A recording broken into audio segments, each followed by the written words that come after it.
Lyon Pôle Bourse, faire grandir les entreprises grâce à la cotation, animer le club des sociétés cotées et développer un écosystème boursier dynamique.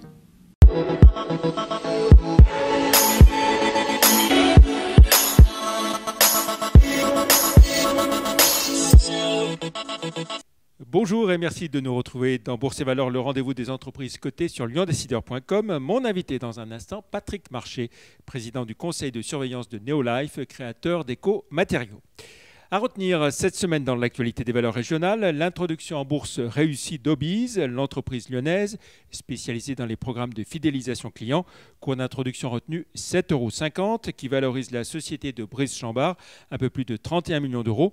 Et puis un coup de chapeau à Clasquin, spécialisé dans l'ingénierie de transport aérien et maritime, qui après avoir bien maintenu ses positions en 2020, enregistre une croissance de près de 11% au premier trimestre du nombre des opérations effectuées.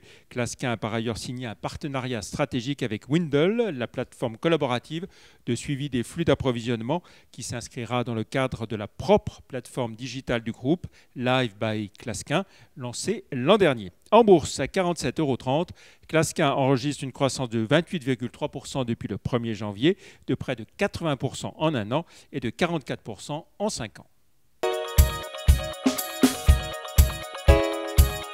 La valeur de la semaine, c'est donc Neolife, dont nous accueillons le président du conseil de surveillance, Patrick Marché. Bonjour. Bonjour, monsieur Vacher. Merci d'être avec nous. Alors, Neolife, créateur d'Eco-Matériaux, fondé il y a un peu moins de 10 ans, 2012 précisément. Quel parcours, quelle taille aujourd'hui ?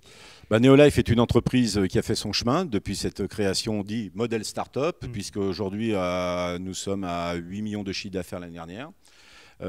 Donc avec un volume de plus de 100 000 m² de bardage dans les écomatériaux. Donc un beau chemin, on va dire ainsi, avec un produit qui s'est installé sur le marché. Alors ces écomatériaux, on les découvre ici, oui, absolument. Devant nous. C'est fait avec des produits recyclés. Alors particularité de Neolife, c'est que déjà premièrement, nous sommes leaders dans les matériaux biosourcés, puisque nous sommes le premier et que nous avons initié ce marché-là sur le territoire français. C'est issu de déchets forestiers ou déchets de scierie, et qui nous permettent de faire des matériaux biosourcés, c'est-à-dire des matériaux qui peuvent être utilisés, retravaillés de toutes les façons, et qui correspondent au monde d'aujourd'hui, plus que jamais, le monde environnemental.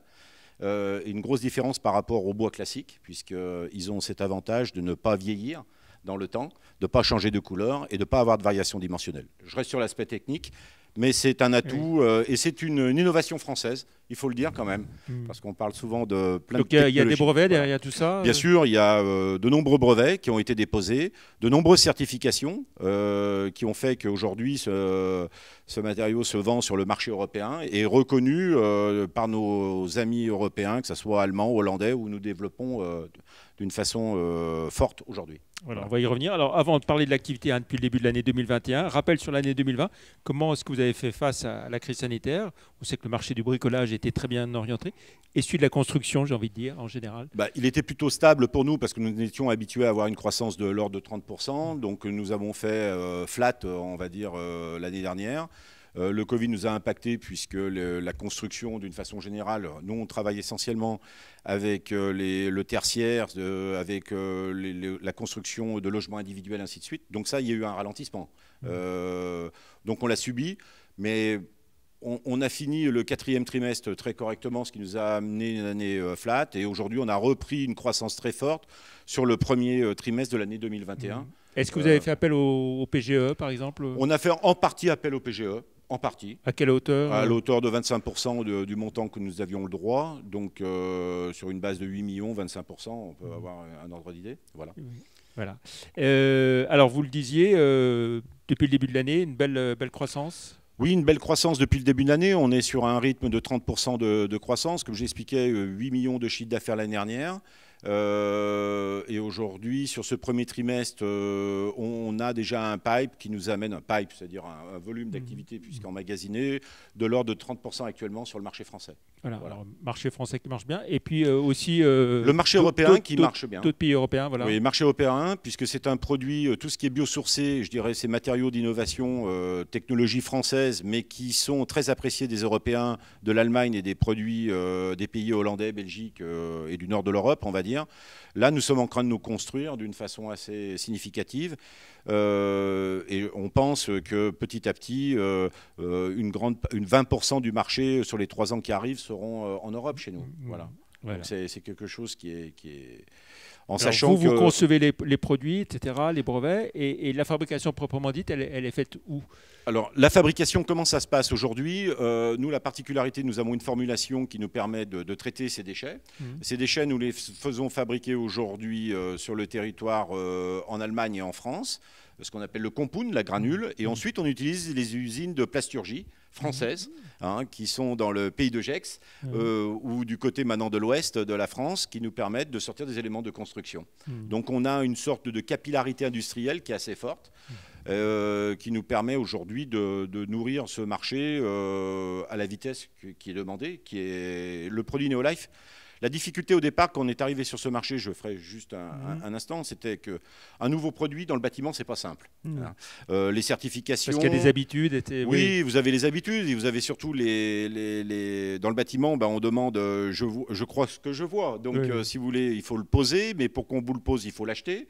Donc, il y a un temps d'inertie. Ce temps d'inertie, nous l'avons dépassé et aujourd'hui, nos constructions se font à vitesse significative dans les différents circuits, ça c'est ce qui est bien. Et surtout avec l'ITE, la rénovation, enfin tout ce qui est la partie isolation extérieure, qui est un gros marché où le bardage Neolife a toute sa place. Voilà. Alors vous êtes sur le marché, on va dire la transition énergétique, fortement, avec des tas de possibilités, des tas d'ouverture.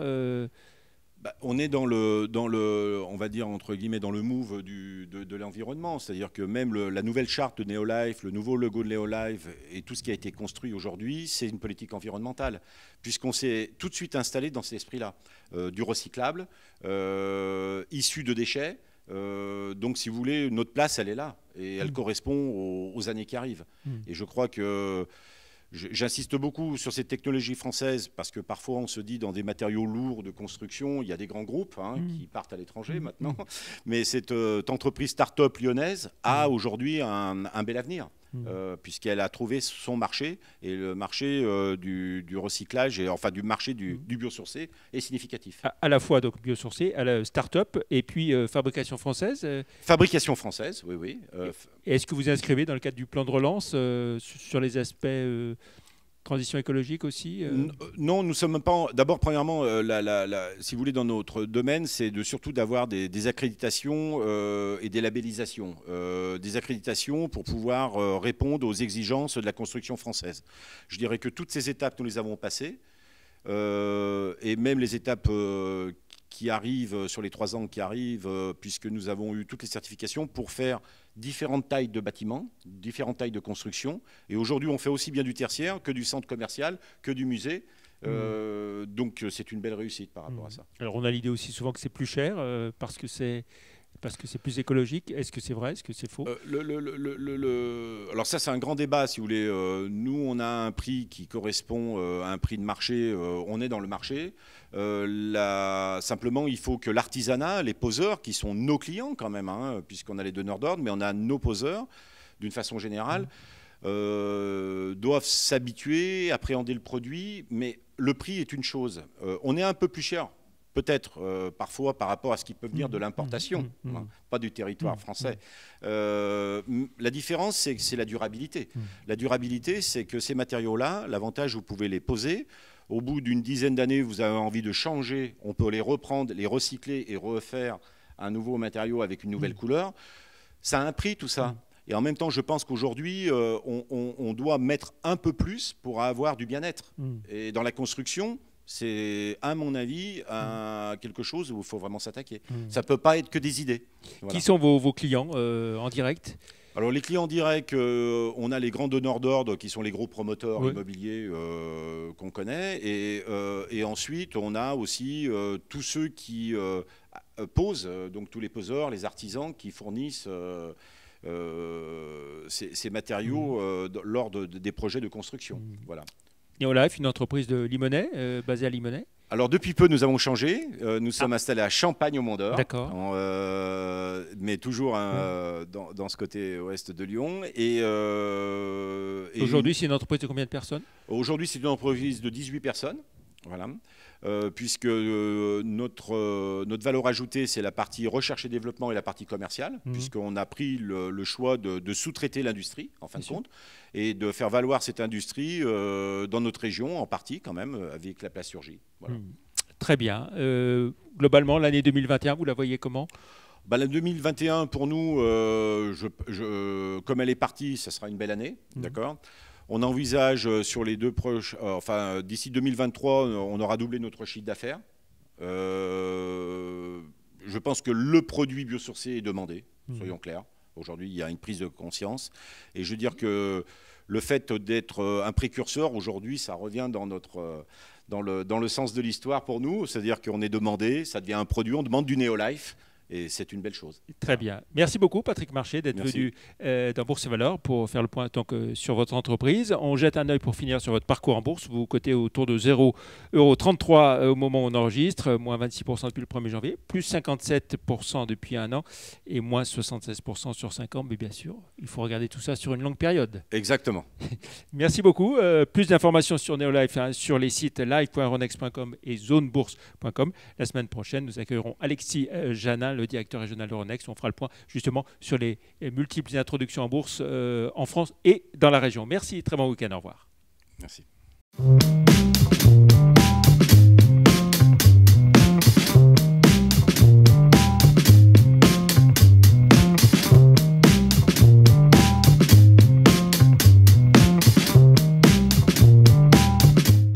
Retrouvez les enregistrements et informations de marché sur les sites de Zone Bourse et d'Euronext.